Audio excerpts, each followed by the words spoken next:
dar as boas-vindas a todos aqueles que estão também hoje connosco e dizer que é com pena que terminamos este ciclo que reputamos de maior interesse do nosso ponto de vista, e acredito também daqueles que tiveram a possibilidade de assistir às suas conferências. E hoje, nesta última conferência, temos o privilégio de contar com a doutora Maria Vicente, que nos vai trazer um tema particularmente importante sobre cidadania científica, os cidadãos na produção da ciência. Muito obrigada, doutora Maria Vicente, por ter aceitado o nosso convite. Estamos todos desejosos de a ouvir. De facto, para nós, fechamos, digamos assim, com um exemplo prático, afinal, de como este conjunto de conferências nos trouxe uma informação sobre ciência aberta e como é que ela pode ser posta ao serviço do cidadão e, portanto, de criar o conceito de cidadania científica.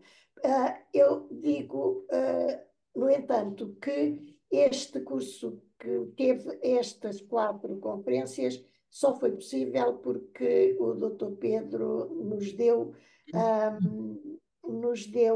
a possibilidade da sua colaboração e da sua intensa colaboração e saber para podermos organizar este conjunto de conferências.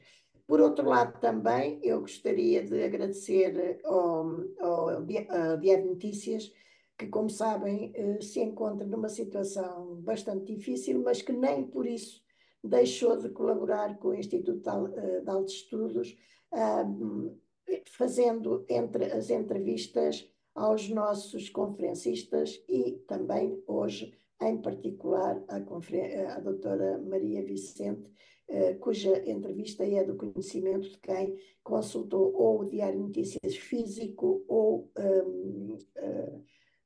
em digital. Portanto, mais uma vez, muito obrigada e deixo todo o tempo para nos falar, mas antes disso, gostaria de pedir ao Dr. Pedro Fernandes que faça a introdução da doutora Maria Vicente, seguramente muitíssimo melhor do que aquilo que eu conseguiria fazer. Mais uma vez, muito obrigada. E passo a palavra ao Dr. Pedro. Boa tarde a todos, penso que estão a ouvir-me. Eu queria começar por dizer que esta 4ª conferência foi escolhida propositadamente porque dentro da área dos dados abertos e da ciência aberta em geral, eu considero que a ciência cidadã tem sido desprivilegiada em vários aspectos. E um deles tem a ver exatamente com a temática destas 4 conferências. Eu não vou anunciar nada, isso cabe à professora Maria Salomé Paes, mas vai haver mais iniciativas dentro desta área em que estas conferências encaixarão e onde haverá eventualmente alguma formação que eu penso que será de grande utilidade para a nossa comunidade científica. Queria dizer, nomeadamente, antes de introduzir a palestrante, que há um aspecto menos agradável desta incursão na ciência cidadã. Na minha opinião, ela é muito pouco remunerada. Ou seja, as pessoas que contribuem para a ciência cidadã contribuem naturalmente bona fide, com toda a vontade e interesse, mas veem pouco retorno disso. E provavelmente não é óbvio, ou não é mesmo óbvio, que a prática de publicar dados científicos provenientes da ciência cidadã praticamente não existe. E eu acho que isso um aspecto que podíamos tratar de futuro, no sentido que eu penso que não é tanto pelo desconhecimento em geral que existe sobre isso, mas é porque as técnicas de publicar dados livremente e deixá-los abertos não são suficientemente divulgadas. E parte-se do princípio que os dados provenientes da ciência cidadã ou têm menos valor, ou ninguém trata deles, ou ninguém se preocupa em pô-los públicos, ninguém se preocupa em retirar valor deles, e isto essa foi a motivação que fez com que eu sugerisse este subtema e fosse à procura, em particular, de uma pessoa com prática e jovem. Jovem no sentido que tem, com certeza, muito mais ligações com pessoas que estão aptas ainda a retomar esse caminho, e aquilo que é preciso fazer é relativamente leve, mas é preciso explicar às pessoas o que é que podem fazer para tornar os seus dados públicos e úteis à sociedade. Eu penso que não é só para as pessoas que praticam a ciência cidadã como autores, ou as pessoas que coletam dados, por exemplo, ou que os tratam, para os poderem guardar, mas é também, por exemplo, para as autarquias, que também podem tirar algum retorno do facto que os dados são atribuídos em termos de autoria e são tornados públicos de uma maneira direta, sem grande esforço. Dito isto, esta é a motivação, este é o motivo porque eu fui buscar a Maria, que, como ela disse, já conheço não sei, há 15 anos, talvez, mas os caminhos perderam-se e já nem sabia bem dela, só descobri que ela existe por causa da plataforma da ciência aberta, para mim é uma coisa mais ou menos recente, como tal, como organização, e eu acho que nós, como interessados neste assunto, temos todo o interesse em dar um apoio efetivo ao trabalho que está a ser desenvolvido e a espelhar os resultados de uma maneira mais remuneratória para quem está envolvido nisso. A Maria Vicente, como ela disse, esteve no IGC onde eu trabalhei 50 anos, agora já não trabalho lá, mas foi uma das pessoas que teve uma passagem muito rápida por lá e de facto conhecemos nessa altura, mas eu tenho seguido mais ou menos o que ela faz, até na Holanda também, e sei que ela é uma pessoa que está articulada sobre o que se faz atualmente em ciência cidadã e que teve a coragem de encabeçar este movimento, em particular fora de um ponto de decisão nacional em termos científicos. E eu queria dizer que a considero uma pessoa muito articulada e capaz, e portanto que chama a vossa atenção para o que ela vai dizer, e peço que tenham em atenção o aspecto em particular que tem a ver com a forma como se tratam os dados que saem da ciência cidadã. Muito obrigado, Maria. Muito obrigada. Eu é que agradeço, Dr. Pedro, por este convite. É, na realidade, um privilégio gigante estar aqui. Muito obrigada e muito obrigada também à professora Maria Salomé Paes pelas suas palavras tão simpáticas. Muito obrigada por este convite. Eu vou falar muito brevemente sobre o que estou a fazer na plataforma, vou falar da abordagem e dos princípios. Também agradeço esta oportunidade pela entrevista no Diário de Notícias, também me permitiu partilhar um bocadinho o que fazemos, mas essencialmente queria também partilhar, e é ótimo ver que há aqui algumas caras conhecidas também na sala, de um conjunto de pessoas que estão a levar avante este movimento da ciência cidadã em Portugal, e na realidade, no mês passado, formalizámos a associação, e portanto é também muito importante para nós poder trazer ao público, à baila, poder discutir todas estas questões. E eu, na realidade, vou falar um bocadinho sobre esta questão do... vou começar por questionar como é que são os dados em ciência cidadã, se existe qualidade, se existe controle de qualidade, e se existindo, porque é que realmente o Pedro mencionou esta questão das publicações, porque é que ela acontece, o que é que ainda falta, e depois vou dar se calhar alguns exemplos práticos de alguns projetos onde a aplicação dos dados da ciência cidadã está a acontecer, inclusive noutros países, foquei-me mais na realidade internacional, inclusive noutros países onde a ciência cidadã é realmente valorizada, até através da criação de algumas infraestruturas de investigação que valorizam muito estes tipos de dados. Portanto, vou aqui partilhar o meu ecrã. Se eu me alongar, por favor, eu acho que tenho isto mais ou menos controlado, mas por favor sintam-se à vontade para me mandar calar. Só um bocadinho, pôr isto no sítio certo, já está aqui. Ora bem, então, partilhar ecrã. Ora bem, então, eu neste momento estou... ai, não é aqui. Neste momento estou a falar do Conselho de Figueiredo, a partir do concelho de Figueira de Castelo Rodrigo. Não sei se têm conhecimento de onde é que ele é, mas fica aqui nesta zona raiana. No fundo, esta fotografia é da aldeia de Barca d'Alva, onde nós temos o centro da plataforma de ciência aberta, que era a antiga escola primária de Barca d'Alva. E isto, eu costumo sempre dizer isto, diz-se que em Barca d'Alva, quando um galo canta em Barca d'Alva, ouve-se em 2 países e 3 distritos, porque é realmente uma zona de fronteira, de confluência, e tanto podemos ouvir o galo, tanto se ouve em Portugal e Espanha, e sendo que se ouve no distrito da Guarda, que é onde estamos, mas logo quando se passa a ponte, estamos no distrito de Bragança, e passando a ponte sobre o Águeda, esta que vem é a ponte sobre o Douro, passando a ponte sobre o Águeda, já vamos estar na zona de Salamanca. Eu, na realidade, sou originalmente de Lisboa.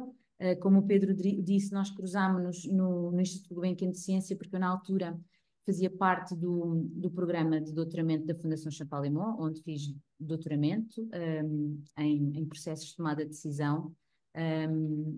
E depois, passado uns anos de lá estar, ter feito doutoramento, na realidade ter começado a trabalhar depois também em alguma área mais ligada à educação, surgiu esta oportunidade de poder pensar e atuar acerca de ter um espaço de ciência, uma equipa ligada à ciência que estivesse essencialmente, que servisse um território. E, portanto, a plataforma tem exatamente este objetivo, que é aproximar a ciência, a tecnologia e a inovação do cotidiano das comunidades locais. Isto é muito importante para nós. O nosso objetivo, claro que comunicar ciência e tocar ciência é um dos objetivos, mas não é um fim, é um meio para podermos trabalhar questões que são relevantes para as comunidades e para os cidadãos e podemos contribuir para o desenvolvimento sustentável. E, portanto, mesmo quando pensamos na plataforma de ciência aberta, é um bocadinho aqui no centro deste triângulo, em que queremos identificar, analisar, perceber o que é que são os diferentes desafios, as diferentes oportunidades que existem no território e usar a ciência como uma ferramenta para podermos avançar e podermos criar algo que seja importante para os vários atores que lá vivem. Portanto, de uma forma mais específica, os objetivos da plataforma e o grande objetivo é pensar como é que podemos utilizar a investigação e a inovação como ferramentas para o desenvolvimento comunitário sustentável e depois acabamos por trabalhar a diferentes níveis. Ao nível da educação, e claro que um dos objetivos é poder aumentar a motivação e o desempenho escolares, mas essencialmente poder aumentar a responsabilidade cívica dos cidadãos através da educação e a proximidade com o território. É também pensar como é que podemos trabalhar o valor do território e impulsionar o empreendedorismo e a inovação social e promover a coesão territorial. Nós estamos mesmo na raia. Eu costumo dizer que Figueira de Castelo Rodrigo tem cerca de 12 habitantes por quilómetro quadrado, o distrito da Guarda, que é onde está o concelho, tem 33, Lisboa tem 6.000. E isto podemos pensar, então, mas porquê que ir para um território com uma densidade populacional tão baixa? Ao mesmo tempo, o facto de estarmos num território com baixa densidade permite-nos trabalhar aqui um ecossistema de proximidade, em que um presidente de Câmara está muito próximo de um aluno, está muito próximo de uma associação, e é muito mais fácil sentarmos-nos à mesa e tentar encontrar objetivos comuns. Isso é uma das coisas que me motiva muito no meu dia-a-dia e no trabalho que desenvolvemos aqui na plataforma. Portanto, só assim, muito sumariamente, e tivemos a sorte e o privilégio de sermos convidados a integrar a Rede de Centros de Ciência Viva há uns anos enquanto membro associado. Portanto, ao nível da educação somos também um centro de ciência viva e temos esta possibilidade de ter uma escola de ciência viva que nos permite fortalecer relações com os alunos e com as famílias. Ao nível da investigação e desenvolvimento temos alguns projetos. Este é um projeto que destaco e se calhar no final posso falar um bocadinho mais sobre ele, mas não me vou alongar muito, em que estamos a trabalhar estamos a trabalhar numa ferramenta que tem como base uma sensorização, ilhas de sensores que foram instaladas numa quinta aqui no Douro, e a ideia é, com base nesta informação e nesta evidência, estamos a construir uma plataforma de apoio ao agricultor.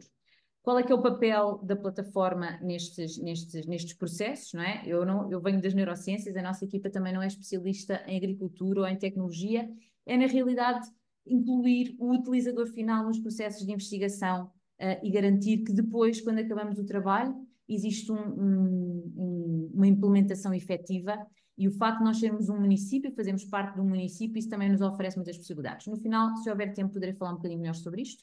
E depois temos alguns projetos ligados ao desenvolvimento territorial, em que nós estamos a trabalhar só a nível do Concelho de Figueira de Castelo Rodrigo, mas ao nível de toda uma comunidade intermunicipal, seja ao nível da comunidade intermunicipal das Beiras Serra da Estrela, que une 15 concelhos, como também ao nível do Parque Natural do Internacional, e nos últimos anos surgiram os modelos de pós-gestão que abriram aqui algumas oportunidades. E pronto, este projeto que aqui coloquei no meio é um projeto que está a começar agora, ligado à conservação do lobo ibérico e do lince, que vai ser um projeto muito interessante de trabalhar, e o qual eu respeito muito, porque é muito sensível para as comunidades locais, e portanto aqui a ciência e o envolvimento com as comunidades vai ser muito importante.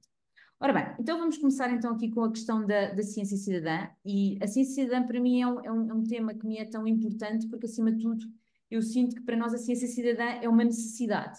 Se nós queremos trabalhar a ciência, se queremos trabalhar com as comunidades locais, se queremos abordar questões que são relevantes para as comunidades locais, temos que utilizar abordagens que na realidade tenham na sua base os desafios das comunidades e utilizem a investigação e queiram produzir conhecimento científico, mas ao mesmo tempo envolvimento societal para produzir impacto. Portanto, para nós, a ciência cidadã, nós vemos-la como uma necessidade metodológica, digamos assim. E então, só para fazer aqui uma pequena introdução à ciência cidadã, não é? Ela está dentro deste grande chapéu de chuva da ciência aberta, em que a ciência aberta tem esta, tal como aqui diz, é colaborativa, transparente e reprodutível, e os seus outputs estão publicamente disponíveis. E eu gosto particularmente desta frase, que diz que a ciência aberta abre as portas da academia ao mundo, enquanto a ciência cidadã convida o mundo a entrar na investigação e a experienciá-la. E há aqui uma expressão que para mim é muito importante, que é esta questão dos mundos, estes dois mundos se unirem para resolverem problemas de interesse comum, seguindo o rigor do método científico, claro. Portanto, eu penso que todos estão familiarizados com esta expressão, mas estamos todos na mesma página, assim de uma forma. Não existe uma definição exata de ciência cidadã, e já agora faço este parênteses, no último encontro nacional de ciência cidadã até fizemos um exercício sobre o que era cidadã e não, com diferentes casos, e foi bastante interessante, e acho que é uma coisa que temos que continuar a explorar, mas de uma forma geral, a ciência cidadã envolve ativamente o público em investigação científica, não é? E pretende-se que gere novo conhecimento ou compreensão, e portanto, e junta o potencial para juntar cientistas, decisores políticos, a sociedade como um todo, não é? Para tentar gerar este impacto que seja de interesse comum.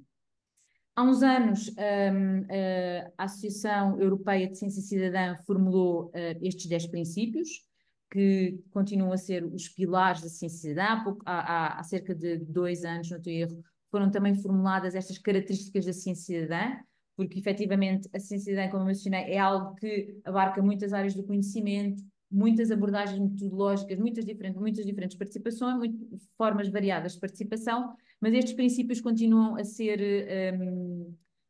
os pilares. E eu gostaria só de destacar alguns, só para mais uma vez podermos estar aqui todos dentro dos mesmos conceitos, e por um lado que os projetos de ciência cidadã envolvem ativamente os cidadãos nestes desafios científicos, como mencionei um bocadinho, com o objetivo, isto é muito importante, de gerar novo conhecimento ou compreensão.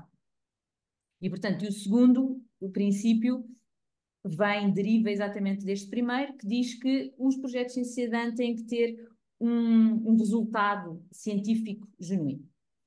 Depois, indo aqui para outros, e até porque vou-me focar muito hoje na questão do impacto científico da ciência cidadã, não tanto na questão do impacto societal, mas é isto, a ciência cidadã pretende-se que seja uma abordagem de investigação como qualquer outra, claro, com as suas limitações e vieses, para os quais têm que ser controladas, e hoje também vamos falar um bocadinho sobre como podermos controlar como assegurar o controle da qualidade.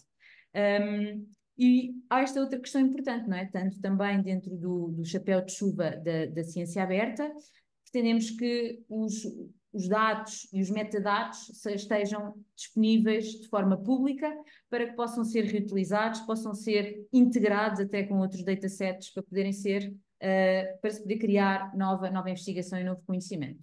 E, mais uma vez, os programas de ciência e cidadã são avaliados pelo seu output científico e não só. E eu acho que esta perspectiva tão holística da ciência e cidadã que também é tão rica, que é o facto de o output, a sua avaliação tem vários níveis, vários pilares, tanto o científico, como o societal, como até o próprio político.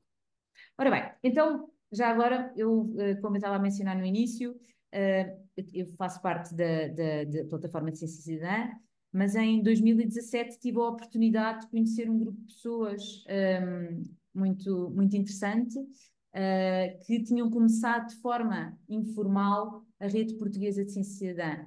E na altura, uma das pessoas que liderava este processo era a professora Fernanda Rolo, que na altura era secretária de Estado do Ministério da Ciência, Tecnologia e Ensino Superior, o professor Paulo Mota também, a doutora Cristina Luís também, e para mim foi uma oportunidade incrível, na altura, poder-me ligar, conhecê-los e começar a pensar e ser introduzida a estas questões da ciência e cidadã. Este grupo de pessoas, que na realidade agora é muito maior, e é muito interessante ver quando fazemos uma reunião no Zoom, aparecem cerca de 50 pessoas, atualmente a comunidade, e fazemos encontros de 2 em 2 anos, e este ano tivemos cerca de 100 pessoas. É muito interessante ver que a própria comunidade em Portugal está a crescer e, portanto, é um momento muito interessante, e acabámos de formalizar a Rede Portuguesa de Ciência e Cidadã no mês passado. E este é só um exemplo dos vários encontros que acontecem de 2 em 2 anos em Portugal. Tivemos também a sorte de, há uns anos, integrar este consórcio europeu chamado EU Citizen Science, que eram 15 parceiros a nível europeu, com o objetivo de criar esta plataforma europeia que permite, ainda existe, neste momento está sob a alçada da Associação Europeia de Ciência e Cidadã, que pretende ser um ponto de encontro de projetos, de formação, de pessoas, das diferentes portas de entrada, das diferentes realidades da ciência e cidadã. E, atualmente, o site e a plataforma nacional, que há de ser lançada muito em breve, tem exatamente esta base do EU Citizen Science para permitir esta interligação ao nível dos dados, dos metadados, dos projetos que vão ser submetidos, os projetos nacionais, vão estar logo interligados a esta base europeia também. No fundo, pensar logo nesta infraestrutura desde o seu início. Então, agora gostaria um bocadinho então, de saltar para pensarmos um bocadinho nesta questão dos dados na ciência e cidadã. Então, vou começar por, de uma forma geral, e esta primeira frase também vou dizer de uma forma geral, porque ela própria também daria pano para mangas, não é? Poderíamos também fazer uma sessão sobre, eu hoje vou-me focar um bocadinho mais no impacto científico, mas poderíamos pensar no impacto societal, no impacto político. Mas vamos dizer, de uma forma geral, que os benefícios da participação cívica e as contribuições do cidadão para os objetivos societais são amplamente reconhecidos. Mas então, qual é que será o estado dos dados, dado que hoje penso que o público-alvo que aqui está serão maioritariamente pessoas e elementos do mundo académico, qual é que é o estado dos dados que resultam dos projetos em cidadã? E, na realidade, tem havido bastantes preocupações, críticas relativamente aos dados que surgem deste tipo de projetos em cidadã. E algumas destas preocupações, só para nomear algumas, como poderão ver aqui nesta tabela, por exemplo, estão relacionadas muito sempre com os participantes, não é? Porque uma das coisas que distingue a ciência cidadã da investigação tradicional, digamos assim, é esta participação dos cidadãos. E, portanto, tanto ao nível das competências dos participantes, pode ser desde a aplicação inconsistente de protocolos, pode ser o uso inconsistente de técnicas, ou então podemos ter aqui os tais vieses que falávamos também e para os quais se pretende controlar na observação ou na identificação e nos próprios hábitos dos participantes, que pode haver ao nível da amostragem, neste esforço de amostragem, ele não ser representativo e, mais uma vez, haverem estes vieses. No entanto, ao longo dos anos têm-se encontrado já alguns procedimentos para mitigar alguns destes algumas destas preocupações, tal como alguns dos que são mencionados aqui, desde o treino de participantes, ter guidelines, agora não está-me a faltar a palavra em português, desde normas, listas, formas, protocolos adaptadas, a ver este controlo e sobre os dados e haver esta validação até da comunidade, e vamos falar um bocadinho mais sobre isso em alguns dos projetos.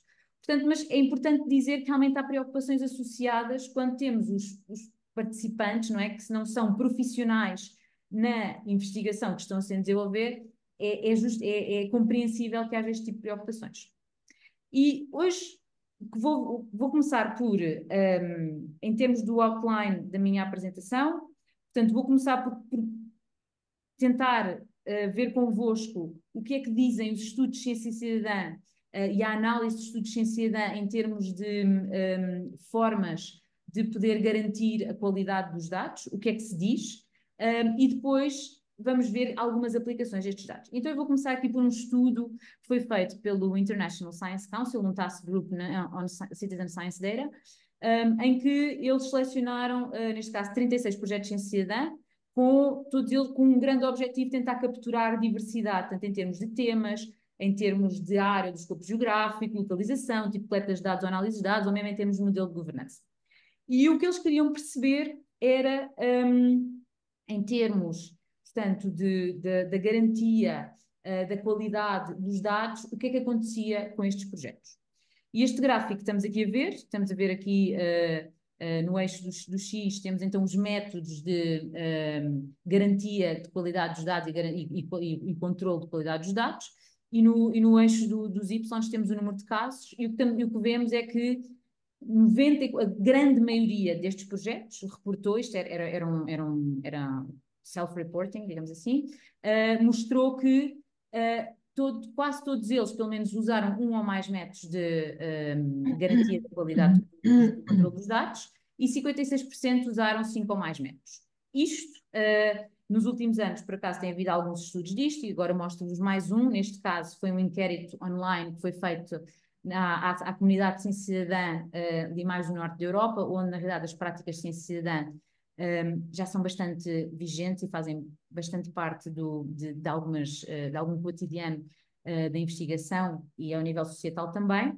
E neste caso houve um inquérito feito a 340 inquiridos, entre eles desde cidadãos cientistas, a coordenadores de projetos, a associações, para se tentar perceber também que tipo de medidas de qualidade e de garantia e controle de qualidade dos dados é que existiam. E por um lado, houve 94, neste caso, grande maioria, tanto dos coordenadores de projetos como dos inquiridos, reportaram que os seus projetos em cidadã aplicavam medidas sistemáticas de garantia e controle de qualidade de dados, e podemos ver aqui alguns exemplos, tanto ao nível pré, não é? Medidas preparatórias, aqui o treino de participantes, como já falámos, ter guidelines específicas, ou, por exemplo, ao nível de medidas que acontecem enquanto os projetos acontecem, temos esta monitorização standardizada, não é? Através de protocolos específicos, podermos, claro, esta questão da coleta dos metadados, este filtering manual dos dados,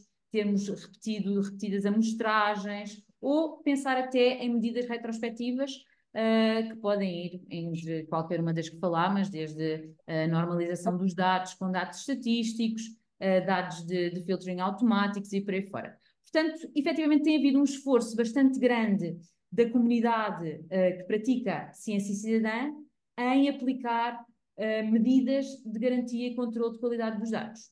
E isto penso que é importante afirmá-lo, tendo em conta todas estas preocupações justificáveis e compreensíveis que existiam. Portanto, como eu estava a dizer, a garantia e o controle da qualidade dos dados parecem estar bem estabelecidos no projeto de ciência cidadã. Contudo, quando olhamos para o número de publicações, e o Pedro mencionou um bocadinho isto, o que nós vemos é que, exatamente neste mesmo estudo que foi feito a esta comunidade da ciência cidadã na Suíça, na Alemanha e na Áustria, o que nós vemos é que os números em termos de publicações são muito menores. E quando vamos aqui, tudo bem, quando olhamos, se virem aqui a escala, o eixo do X, o valor maior que temos aqui é de 60%, e pronto, tudo bem, um website, ok, mas quando olhamos, por exemplo, para os jornais, para as revistas científicas, vemos que esses números são muito menores e vemos até uma discrepância, porque mais uma vez isto é self-reporting, até se for um cidadão cientista, e neste caso é a cor mais escura, se for um coordenador de ciência cidadã, de um projeto de ciência cidadã, que é esta cor aqui mais intermédia, e depois as outras cores são investigadores, que temos aqui neste azulinho mais não sei bem como diz, mais vivo, e depois temos as associações. E estes valores ainda são mais baixos quando olhamos para a publicação em repositórios de dados científicos ou em arquivos, e portanto isto vai exatamente em linha de conta o que o Pedro mencionava no início, e podemos pensar porque é que isto acontece, que é, embora estejam a ser aplicadas medidas, não é, que garantam a qualidade dos dados, depois estamos bastante aquém da publicação, e o que nos permite muitas vezes passar despercebidos ao nível do mundo académico e não ter esse reconhecimento. Isto, só para vos dar um exemplo de um outro artigo que até saiu o ano passado, em que foi feita uma amostra de quase 900 projetos em cidadã, lançados assim numa grande escala temporal, onde se verificou que destes 895, 75% destes projetos não tinham publicado nenhum artigo, e dos outros 25%, grande parte deles, temos cerca de 20% que publicaram 1 a 5, e depois umas percentagens menores publicaram bastante. Portanto, dentro da grande maioria dos projetos em cidadã, o número de publicações que saem são muito baixos, e as que saem parecem vir de determinados grupos. E aqui e se olharmos para o tempo médio de lançamento, vamos a ver que é bastante grande. E podemos voltar, acho que isso seria muito interessante ter essa questão relativamente realmente aos incentivos institucionais, não haver financiamento para a ciência em Portugal e por aí fora, mas pronto, isso seria uma outra conversa para termos. Então, só aqui para fazermos um ponto em relação a isto, antes de passar para a parte da aplicação até da própria cidadã, o que nós vemos é que parece que muitos projetos de cidadã têm mecanismos robustos de garantia e controle de qualidade dos dados, contudo, existem diversos aspectos a melhorar. E alguns destes aspectos são, por exemplo, embora exista estes mecanismos, não existe a comunicação destas práticas, e é importante que elas sejam comunicadas.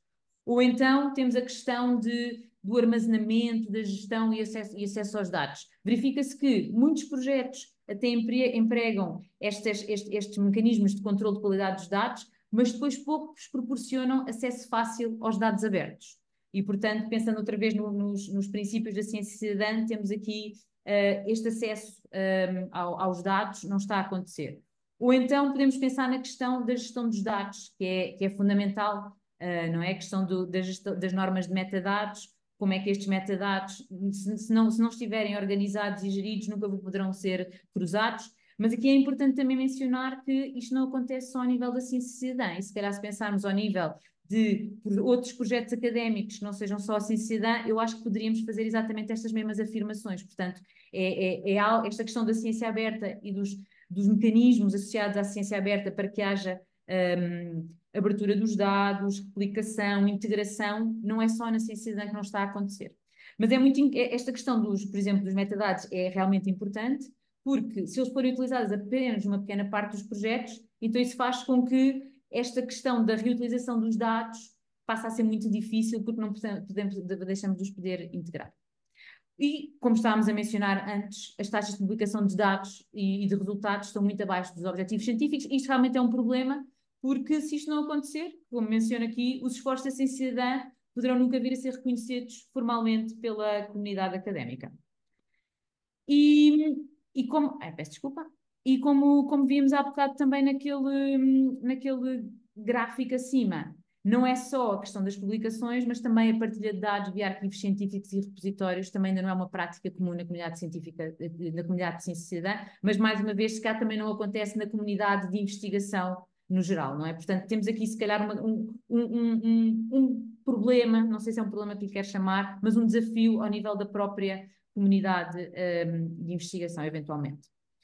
Então, mas ao mesmo tempo é interessante ver, e isto é um artigo bastante recente que saiu na Nature Reviews Methods Primers, agora em 2022, em que parece já haver um esforço de sistematização, neste caso é de metodologias e dos diferentes passos que são necessários para se desenvolverem, por exemplo, ciência cidadã contributiva, neste caso é mais ligado a projetos ligados à parte da biodiversidade e da ecologia, que vão, como temos vindo a falar desde aqui, desde a identificação de uma necessidade ou de um problema, determinar se a ciência cidadã é, na verdade, a abordagem a ter, porque há muitos problemas ou muitas necessidades para as quais a ciência cidadã não é necessária, não é necessário envolvermos cidadãos para podermos responder a determinadas questões.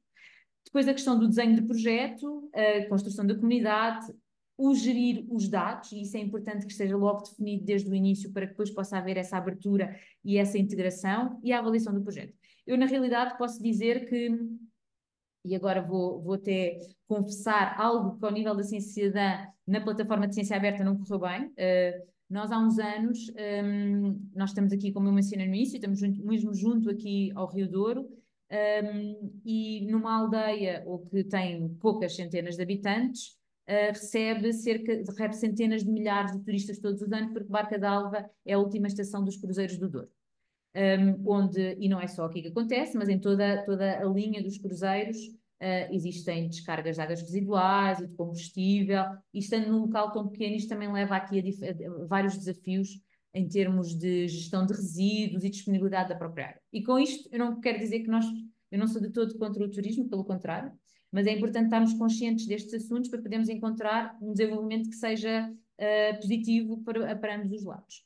E nós, na altura, que até nos deparámos com algumas descargas de combustível aqui no Rio Douro, junto à Barca, decidimos que era um momento, enquanto grupo ligado à ciência, que faz parte do município, de poder intervir e perceber como é que poderíamos abordar esta questão. Claro que isto era um assunto sensível aqui, e aqui um outro elemento societal, somos um município, as grandes empresas do Douro são um lobby económico da região, ao mesmo tempo não há uma vontade dos municípios, claro, de entrar em conflito com estes lobbies económicos. Por sorte, na altura, estava um projeto de ciência cidadã a começar na Holanda, chamado Drinkable Rivers, em que estavam a formar equipas, hubs pela Europa, pelo mundo, para poderem monitorizar de forma contínua os seus cursos de água. E nós pensamos, isto é excelente, vai nos dar a legitimidade para poder abordar este problema, ao mesmo tempo estarmos numa rede internacional e sermos construtivos na forma como vamos abordar este problema. E começámos a monitorizar o Rio Douro de uma forma sistemática, envolvemos os bombeiros com quem fazíamos as amostragens na água, envolvemos estudantes, portanto foi assim um esforço coletivo aqui no Conselho de Figueira de Castelo Rodrigo, e passou a entrar na agenda de alguma forma, e pelo menos não só na agenda da comunidade, na agenda também escolar, mas nós deparámos-nos passado algum tempo que isto até num projeto do qual tivemos a sorte de participar, chamado Newsera, onde a Faculdade de Ciências da Universidade de Lisboa, com a Cristina Luís e com a Inês Navalhas, faziam parte de um projeto chamado Newsera. Percebemos que, não sendo nós investigadores especialistas desta área, estando a trabalhar sendo os coordenadores deste projeto de ciência cidadã, estando eles tão distantes, que precisávamos nos unir ao mundo aos investigadores, aos especialistas desta área. E na altura até contactámos a Universidade da Beira Interior, que foram muito abertos, e desenvolvemos um piloto de investigação para abordar exatamente esta questão. E uma coisa que nós percebemos foi que a monitorização do Douro, sendo um rio com um leito tão grande, tão profundo, que a abordagem que nós estávamos a ter ao nível da ciência cidadã não se adequava ao rigor científico que nós precisávamos para o fazer. Portanto, neste caso em particular, a ciência cidadã, ou esta questão em particular que nós queríamos abordar, não era algo que iria beneficiar ao nível de output científico com a ciência cidadã, porque íamos precisar de equipamentos muito mais caros, o facto de termos pessoas ali, o envolvimento, claro que em termos societais isso é uma questão, mas em termos científicos isso não era. E, portanto, para nós isto também nos fez muito refletir na forma como começamos um projeto de ciência cidadã e com quem o começamos, em termos de a questão de investigação é realmente fundamental e a adequação das práticas. Só que, desculpem este parênteses, mas para percebermos que realmente isto é importante. E, portanto, agora eu gostava de dar aqui alguns exemplos, alguns projetos de ciência cidadã, onde a aplicação da ciência cidadã e dos dados está realmente a ter algum impacto pelo mundo, e os dados, para além de terem estes mecanismos de controle de qualidade e de garantia, também conseguem ter esta capacidade de estar abertos, de poderem ser integrados, reutilizados e por aí fora. E vou-vos dar alguns exemplos. Vou começar pelo Mammal Web, que é um projeto que tem como objetivo, foi um projeto que começou no Reino Unido e que tem como objetivo monitorizar a biodiversidade e preencher buracos de dados, digamos assim, da biodiversidade e distribuição dos mamíferos. E o que ele se propõe, ou o que propõe aos participantes, é poderem, através destas câmaras, destas armadilhas fotográficas, poder haver esta identificação dos animais que ali passam. Portanto, para alguém participar, poderá fornecer uma armadilha fotográfica ou pedir emprestada uma ao Mammal Web. E o que é que acontece? Estas fotografias e vídeos que são recolhidos são carregados com metadados específicos, que têm uma variável de espaço e uma variável de tempo, e são depois classificadas por utilizadores registados, portanto, por pessoas que têm um conhecimento associado a esta temática. E estas marcas temporais das observações permitem traçar o perfil dos padrões temporais destas várias espécies e, no futuro, podem ajudar noutro tipo de análises mais complexas, como a nível da estrutura da população e por aí fora. Em termos de impacto, tem-se verificado que já existem outras organizações que estão a colocar este tipo de equipamentos, projetos de armadilhagem fotográfica, ou seja, outros projetos de armadilhagem fotográfica que estão a utilizar o Mammal Web e, portanto, a mesma infraestrutura para poderem envolver participantes, mas também recolher dados. E em termos de números, temos que já envolveram cerca de 270 participantes em 8 países europeus. É uma rede que inclui mais de 50 escolas e 20 organizações, e os participantes contribuíram com mais de, por acaso estes números são incríveis, de 340 anos de tempo cumulativo de observação e 620 mil sequências de fotos e vídeos e 2 milhões de fotografias. Portanto, os números que estamos a falar são realmente muito grandes quando vemos a participação efetiva dos cidadãos. E depois, por um lado, os participantes ajudaram a localizar espécies que eram potencialmente invasivas. Num resultado colateral, digamos assim, ao nível societal e não só, ou pelo menos não direto com este objetivo inicial, este envolvimento com a natureza através do Mammal Lab, pelo menos durante a pandemia, melhorou a saúde mental dos participantes que se envolveram nele.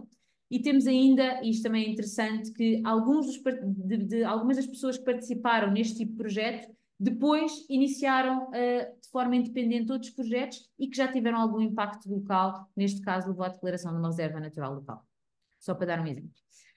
Temos, por exemplo, agora um outro projeto. Eu tentei selecionar alguns projetos que tivessem abordagens distintas de envolvimento também dos participantes.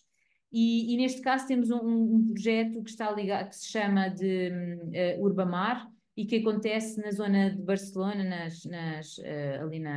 junto às praias, e o objetivo era monitorizar e compreender os fatores que afetam a biodiversidade aqui nas praias da área metropolitana de Barcelona. E isto é muito interessante porque as observações, este é um exemplo de um projeto que envolve, para além dos cidadãos, dos investigadores, envolve também esta questão das empresas e, neste caso, do turismo, porque enquanto os participantes iam em passeios guiados de mergulho, com esta associação ou empresa, eles nessa altura faziam as suas observações.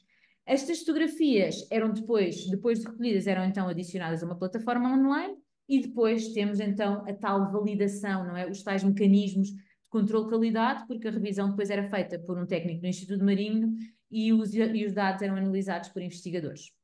Ora bem, em termos de impacto, este projeto deu origem ao primeiro Guia Participativo da Biodiversidade Marinha na área metropolitana de Barcelona.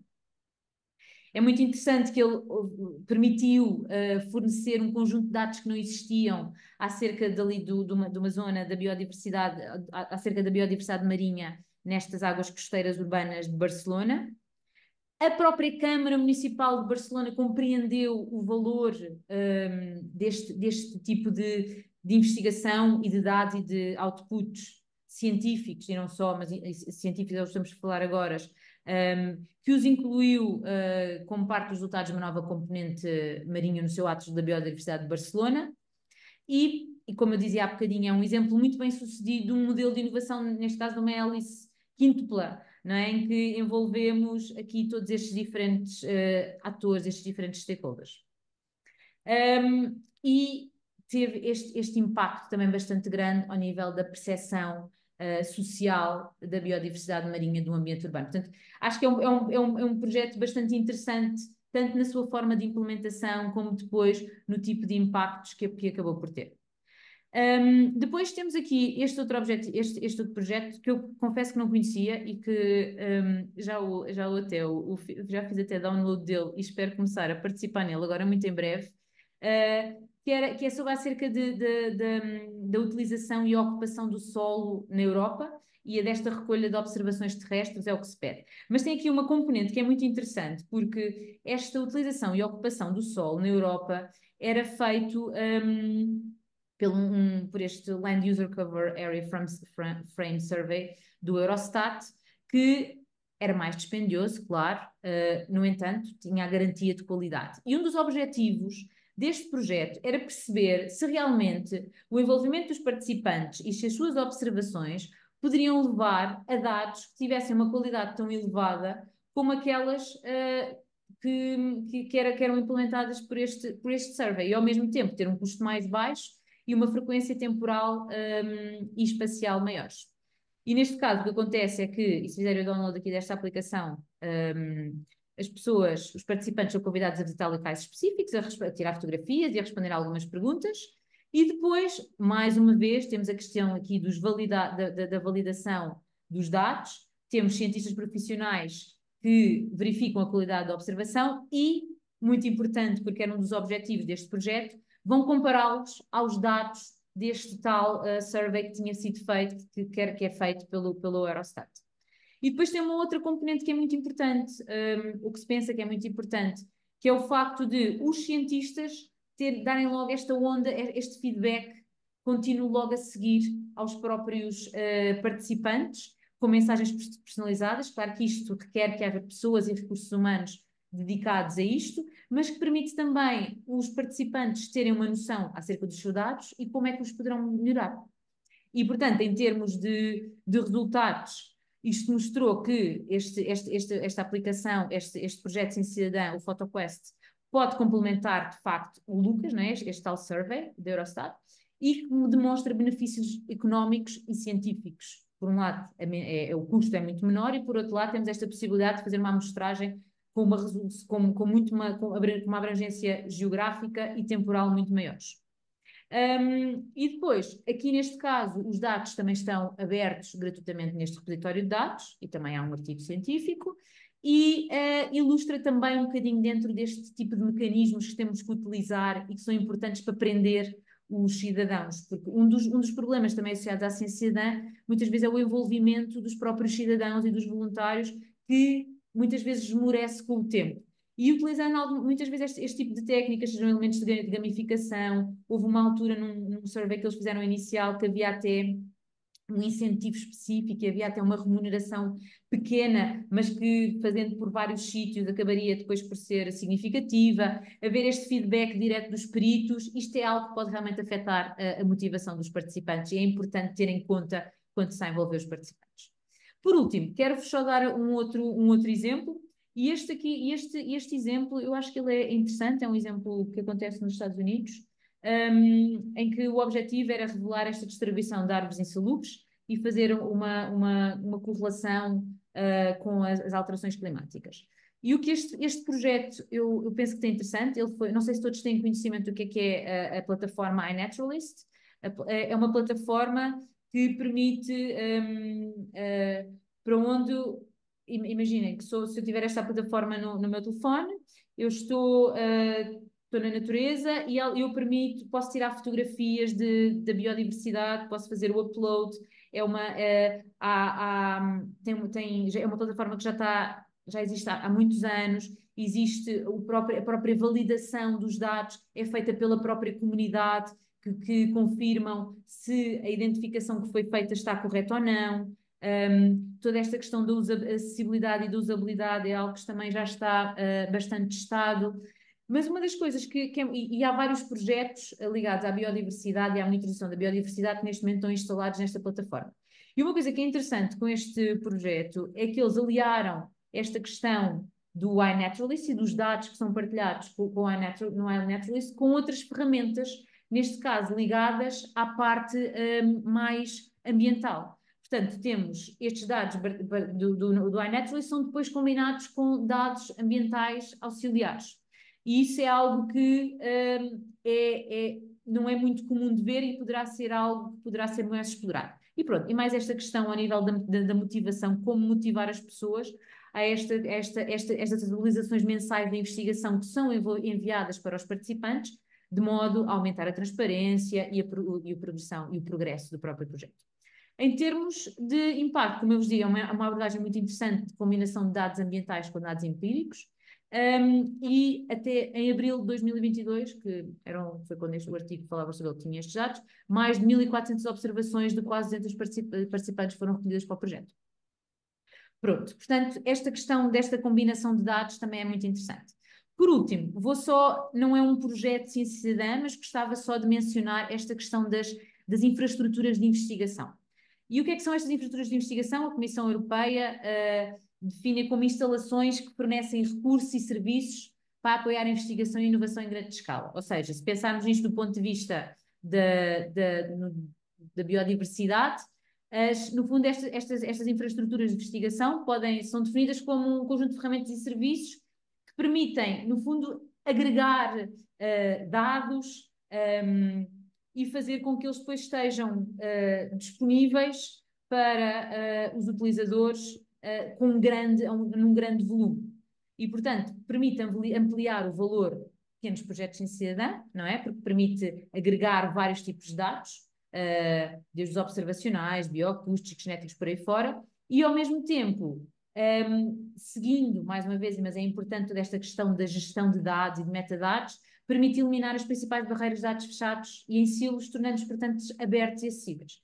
Eu vou só dar um exemplo do que acontece na Austrália, que existe esta infraestrutura nacional de biodiversidade da Austrália, que se chama Atlas of Living Australia, foi formada em 2010, e no fundo é isso mesmo, é este tal agregador nacional de biodiversidade, que permite ter dados de museus, herbários, programas governamentais de monitorização, projetos de investigação, conhecimentos indígenas e de várias coisas, tudo numa mesma infraestrutura. Esta infraestrutura de investigação presta serviços de investigação que permitem, como mencionava há bocado, o descarregamento, a visualização, a manipulação e a análise de dados a mais de 80 mil utilizadores, tanto australianos como internacionais. E existem os utilizadores que, de facto, fazem uso deste tipo de dados, são variadíssimos, desde organizações não governamentais, as comunidades, o governo, a indústria e, claro, as instituições de investigação. Como estávamos a mencionar um bocadinho, é criado desde o início, tendo como base estes princípios de acesso aberto. E, portanto, esta infraestrutura garante toda esta acessibilidade e este cruzamento e permite que estes dados todos se possam cruzar através da gestão de dados que acontece previamente. Depois, em termos de financiamento, é interessante pensar que é algo com um orçamento muito grande e que emprega muitas pessoas e que grande parte do orçamento vem de estruturas até públicas, para além de outras iniciativas governamentais. E, para vermos aqui o número que temos, estamos a falar de 115 milhões de registros de ocorrências de mais de 150 mil espécies. Estamos a falar de valores muito grandes. E o que é muito interessante é ver que 1/4 dos projetos de investigação e monitorização que fornecem dados são de ciência cidadã para esta infraestrutura de investigação e cerca de 50% de todos os registros de ocorrência de espécies provém de projetos de ciência cidadã. Portanto, quando estas coisas são montadas de base, não é? Nós começámos por falar no início desta apresentação que havia havia efetivamente os projetos de ciência cidadã bastantes pareciam ter este controle da qualidade de dados, mas depois havia toda a componente da infraestrutura, da gestão de dados, dos recursos humanos do tempo que depois permitiam o seu cruzamento, a sua reutilização. E, portanto, este tipo de infraestruturas pode ser, claro, que são dispendiosas e têm um investimento associado, não só em termos financeiros, mas em termos estratégicos, mas poderão ser algo muito interessante para tratarmos de Big Data e de cruzamento e tratarmos de ciência aberta e que muita gente pode utilizar. E pronto, vou concluir por aqui, também já estou quase aqui a passar as horas, mencionando que todos os projetos que nós fazemos têm, embora possam não ser efetivamente projetos de ciência cidadã que estamos a fazer, esta questão do envolvimento das comunidades, seja ao nível de investigação participada, seja ao nível de trazer o utilizador para os processos de investigação, é algo que faz parte muito da nossa natureza, e daí, como eu mencionava no início, a ciência cidadã é realmente uma necessidade para nós, e é algo que neste momento estamos a desenhar alguns projetos novos e já aprendemos também com o passado e que podemos continuar a perseguir. Muito obrigada, e muito obrigada mais uma vez por esta oportunidade para estar aqui a partilhar convosco estas informações. Obrigada. Muito obrigada, doutora, por esta tão motivadora e tão interessante partilha de informação que nos traz.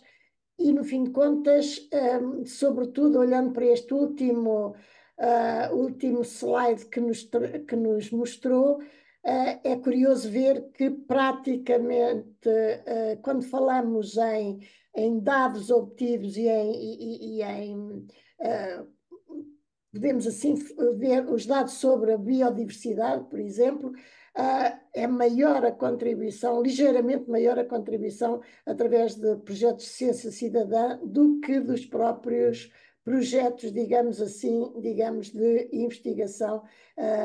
Estava ali quase 50-50, é extraordinário ver esta grande potencialidade que a ciência cidadã aplicada como deve ser, pode constituir para o conhecimento e, numa altura tão crucial como esta, para a preservação, digamos, o conhecimento e a preservação da biodiversidade, sensu lato.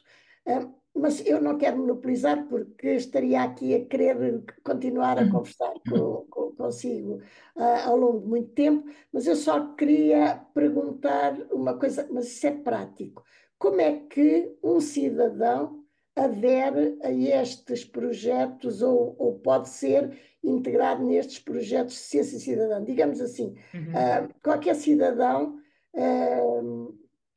qualquer região do país se pode propor ou pode pedir que seja aceite num projeto de ciência cidadã. Como é que podemos ver isto na prática e torná-lo, digamos, uma prática possível na nossa comunidade portuguesa, Exato. digamos assim.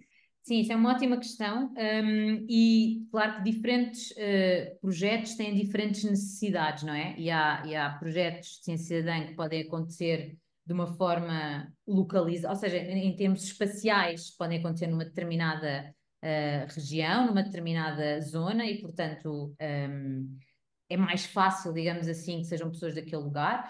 A questão das plataformas digitais veio também permitir, em projetos que não sejam ligados a uma zona geográfica particular, permitiu um bocadinho também facilitar o acesso de outras pessoas, mas no fundo, cada projeto de ciência cidadã é que dita que tipo de participação, a periodicidade, e depois tem que arranjar as suas estratégias de comunicação para poder chegar aos participantes. Mas também pode haver, por exemplo, projetos de ciência cidadã e podemos pensar, por exemplo, estou aqui a pensar o Gel à Vista, que é um projeto nacional de monitorização de organismos gelatinosos na praia.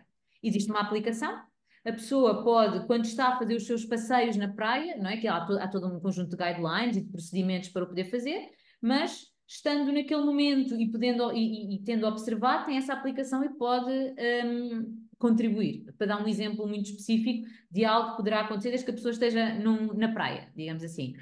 Mas, por exemplo, tínhamos há um exemplo de um outro projeto, que eu não espero não estar a dizer mal o nome, que é o Frisk.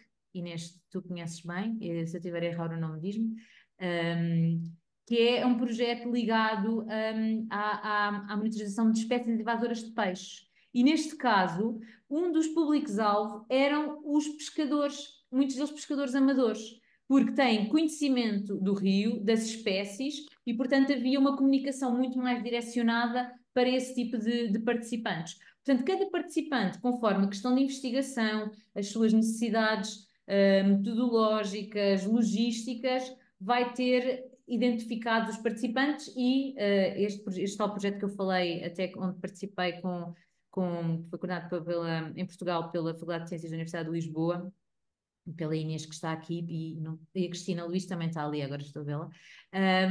Eles até trabalharam, era um projeto que trabalhava a questão de a ciência cidadã, quase como uma comunicação de ciência 2.0, porque uma pessoa a envolver-se, o envolvimento é uma forma de comunicação muito profunda. E, portanto, este projeto, que era o Newsera, trabalhou até com vários laboratórios, que eram vários projetos de ciência cidadã, e tentou trabalhar com eles estratégias de comunicação mais efetivas para chegar aos públicos-alvo que eram necessários, incluindo os participantes e a comunidade geral. Não sei se respondi à sua questão. Sim. Muito obrigada. Temos aqui já mais duas mãos levantadas. Eu devo dizer que não reparei quem é que levantou primeiro, mas se calhar começava pelas senhoras e dava a palavra à professora Helena Santos primeiro e depois ao professor Jorge Soares, e seguramente vai haver muito mais participantes a levantar a mão. Portanto, quem quiser, se faz favor, põe no ar a mão digital e eu tento seguir Obrigada. a sequência correta. Muito obrigada, professora Maria Salomé, mas se eu fosse uma feminista rígida, claro que não aceitaria essa... Não, é só uma questão de Não, primeiro. não faz mal. Não, por acaso fui eu que levantei primeiro, mas não interessa.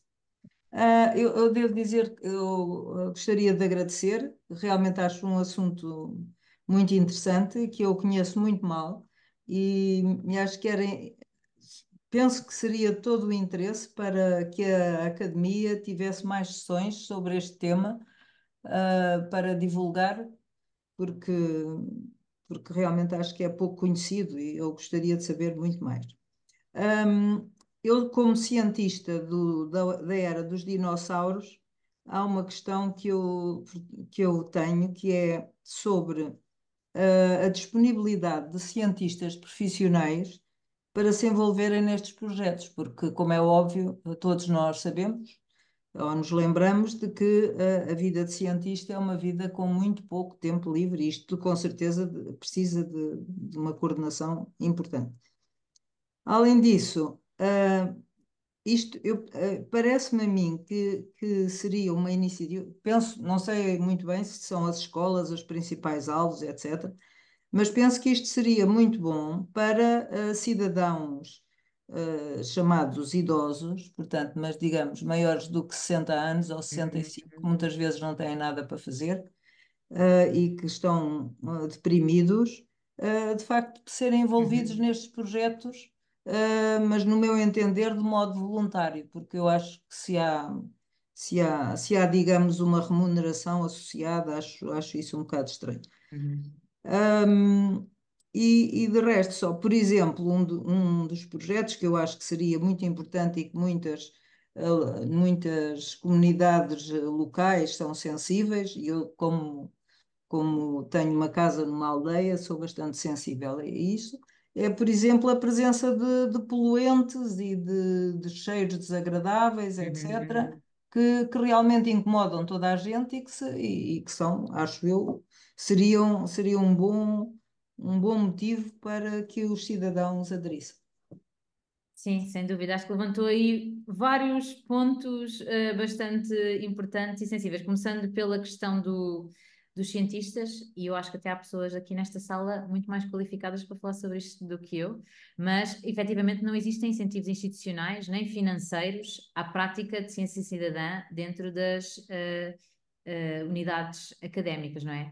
E isso é realmente, e eu acho que isso, o reflexo, acho que foi nas publicações, em toda esta questão de toda a gestão de dados, não é? Isso é, não havendo o incentivo e não, como é que se vai realmente ter o tempo para isso? E eu até ia passar, Cristina, não sei se queres acrescentar, porque sei que até trabalhaste de alguma forma muito ao nível do envolvimento dos cientistas e na análise deste envolvimento ou do não envolvimento, e portanto tens muito mais coisas a dizer sobre isto do que eu e muito mais informadas. Queres acrescentar alguma coisa agora? Só porque é sempre mais. Estamos a falar de ciência cidadã, mais vale isto ser colaborativo, se por acaso. Não consegues falar? Não, ok. Pronto. No final, depois se Tenho quiseres. o teu Não, é microfone porque eu não conseguia ligado. ativar o som, dizia que eu boa. não era Já comigo. está, já está. Eu não vinha preparada para falar. Não, claro, não, mas quer dizer, se me permitem, Por favor. desculpem se foi agora aqui muito informal isto, mas penso que vendo aqui pessoas que poderão ter feito trabalho nessa área, acho que é mais interessante do que estar só eu aqui a falar. Por isso, Cristina, não sei se queres acrescentar alguma coisa. Não, pronto, isso foi abordado até no projeto que a Maria falou e comentou. De facto, os incentivos aos investigadores para fazerem ciência cidadã, não existem grandes incentivos, mas a questão ou seja, a questão da ciência cidadã, e eu peço imensa desculpa porque eu só consegui assistir à parte final da conferência da Maria, mas, e não sei se falaste ou não sobre isto, mas pronto, a ciência cidadã trata-se de uma abordagem e de aplicação de ciência, não é? E se ela for encarada como uma forma de melhorar a forma como nós podemos fazer ciência através do envolvimento de pessoas que não são cientistas, ou seja, pode ser vista como, tem que ser vista e fomentada dentro da comunidade científica, não como um acréscimo de trabalho, mas, porque muitas vezes é vista assim, mas como uma forma e um meio muito eficaz até de facilitar a forma como fazemos o trabalho de investigação. Por vezes isto pode causar alguns constrangimentos, e há uma grande discussão à volta do que é a ciência cidadã e estas práticas de envolvimento voluntário, muito pela questão de que estamos a substituir-nos ou a substituir aquilo que é o nosso trabalho pelo trabalho de outras pessoas. Mas lá está, aquilo que a professora Helena Santos estava a comentar até do envolvimento de públicos com idades mais avançadas, por aí fora. Ou seja, isto é uma prática para pessoas interessadas, não é? Portanto, se for visto desta forma, pode não trazer e não acarretar um acréscimo de trabalho para os cientistas e não deve ser visto também como algo que não é reconhecido, porque o reconhecimento vem pelo envolvimento e pelos próprios cientistas verem uma forma de fazer ciência de outra forma, através de colaborações que não eram práticas comuns no passado, ou seja, de envolvimento de públicos que não fazem parte diretamente da comunidade científica, e seja que públicos possam eles ser, não é? Pronto, eu não sei se também respondo à pergunta ou não. Muito obrigada. Professor Jorge Soares, se faz favor. Professor Jorge Soares, tem microfone? Então, Já está. Então, já está o ok. microfone, ainda não? Ok, agora está bem. É que estava o meu microfone encerrado, julgo que por parte Exato. aí do Gonçalo. Eu queria, além de cumprimentar todos, em primeiro lugar, um comentário. Com as minhas felicitações à doutora Maria Vicente, este tema adequa-se perfeitamente a um dos propósitos do Instituto de Altos Estudos de levar à sociedade em geral, aquilo que são as práticas científicas para a compreensão daquilo que a ciência, como área da atividade humana é e aquilo que podemos dela esperar. Portanto, eu acho que o tema foi no sítio certo, no ponto certo. Duas perguntas só.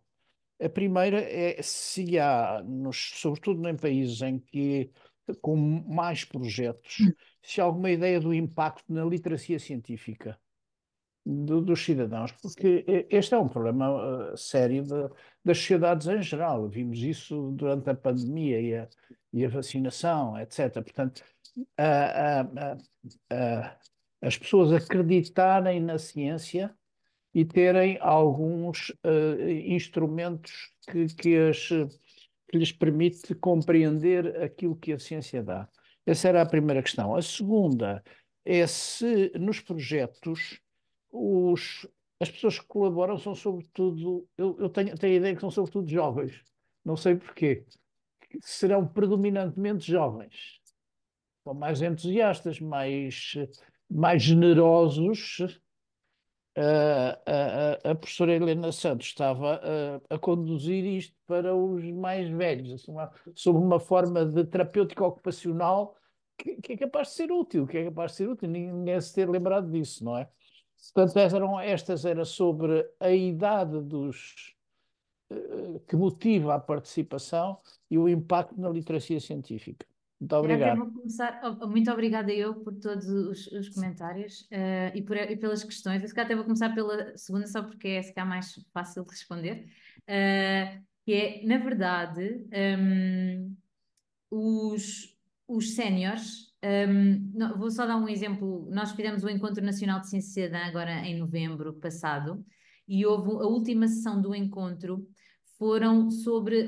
Quem estava no painel, na mesa, eram na realidade cidadãos que participavam em projetos de ciência cidadã. E os cidadãos que lá estavam, na sua maioria, eram cidadãos séniores, que se calhar têm esta disponibilidade para uma continuidade na participação.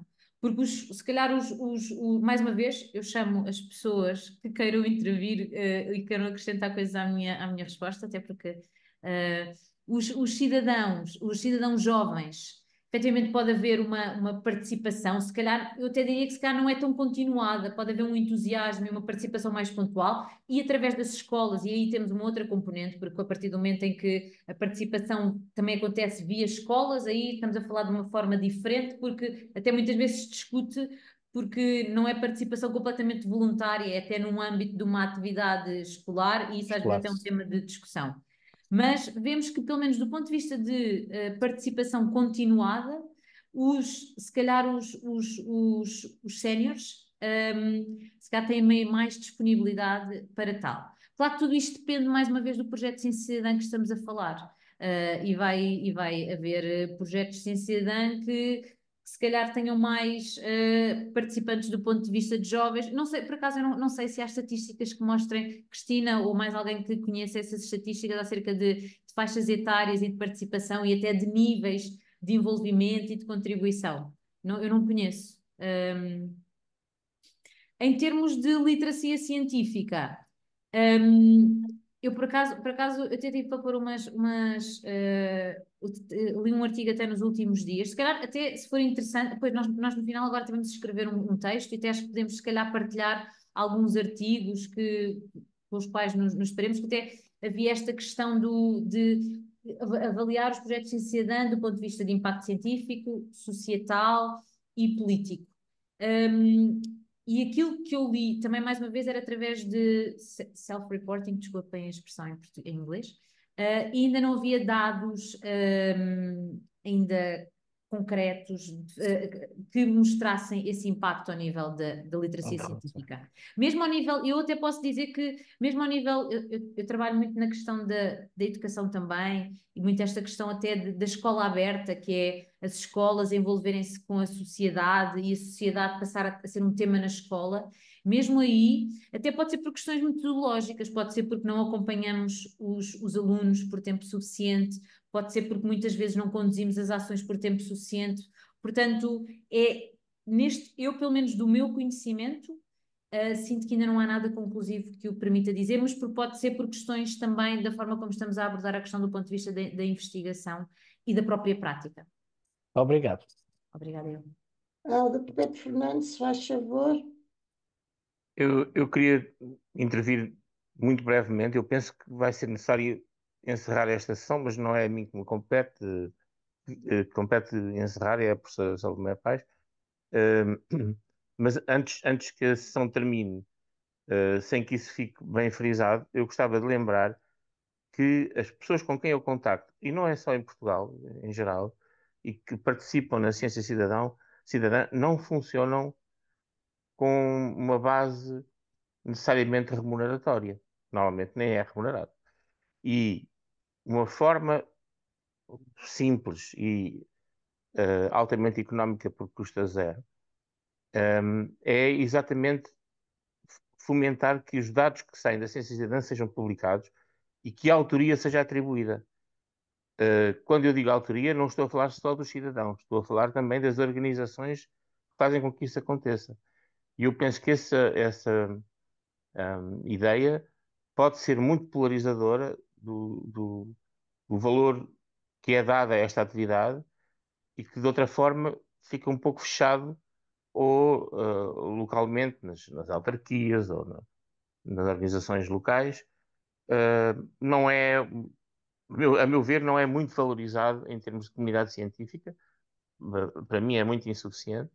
E se calhar publicar os dados sem publicar artigos, porque esta diferença não é muito visível, podem publicar-se dados sem publicar um artigo. Um artigo é a interpretação, não é? E pode ter ou não agregados dados que consubstanciam a forma como o artigo foi gerado. Em geral, hoje em dia fomenta-se que os dados sejam agregados aos artigos. Mas podem-se publicar dados sem publicar um artigo. Ou melhor dito, antes de publicar o artigo. E esse ponto, como não é claro para a comunidade, eu penso que é um papel bom que podia ter a plataforma, era tornar isso claro. Se calhar é preciso fomentar que haja boas práticas da forma de publicar dados, em particular por pessoas que não têm informação científica. Uhum. Era só isso. É verdade. Sim, um ótimo ponto. Obrigada, Pedro. E obrigado, Maria, pela palestra. Obrigada eu. Muito obrigada. Eu não vejo mais nenhuma mão no ar, nem digital, nem física, de maneira que gostaria mais uma vez de agradecer à doutora Maria por esta importantíssima, eu diria importante e tão informativa conferência que nos fez, e deixava talvez também uma questão que é, na realidade, eu penso que, não sei, pode ser a minha ignorância que me faz pensar assim, mas nós, cidadãos, pelo menos em Portugal e aqui no nosso país, temos ainda seguramente um desconhecimento muito grande, afinal, do que é a ciência cidadã e como é que essa ciência cidadã pode ser aumentada, mas aumentada com a qualidade desejada e seguindo também a motivação e aquilo que também o doutor Pedro acaba de dizer, que é a motivação passa também pelo reconhecimento que os dados de valor, que aquilo que é obtido com rigor é sabido, é publicado. De maneira que, agradecendo e tendo pena que tínhamos que parar aqui estas nossas sessões deste ciclo, eu gostaria de dizer que, com, obviamente, o doutor Pedro e todos aqueles que nos deram o privilégio de estar connosco seguramente, estamos a pensar, organizar alguma sequência deste ciclo, até com aspectos práticos e de maior participação, para que esta temática e este assunto seja cada vez mais entendido, quer da cultura dos dados abertos, quer também da participação na ciência cidadã, que tão importante é para os tempos que vamos vivendo. E permitam-me apenas que diga e dê conhecimento de que a atividade do Instituto de Estudos continua com um novo ciclo, que terá início na próxima semana, portanto no dia 24, e a temática global é a inteligência humana e a inteligência artificial. Estão todos convidados para participarem nestas conferências, e a primeira será sobre filosofia e inteligibilidade, considerações sobre a natureza e estrutura do intelecto humano. E depois seguirão outras, e o ciclo de conferências será anunciado, como é habitualmente anunciado para todos os outros. Mais uma vez, obrigada, doutora, por ter estado connosco. Espero que continue connosco para nos privilegiar com mais informação e para motivar ainda mais participação nestas atividades. E a todos os que também quiseram estar connosco, muito obrigada e até uma próxima, se julgarem.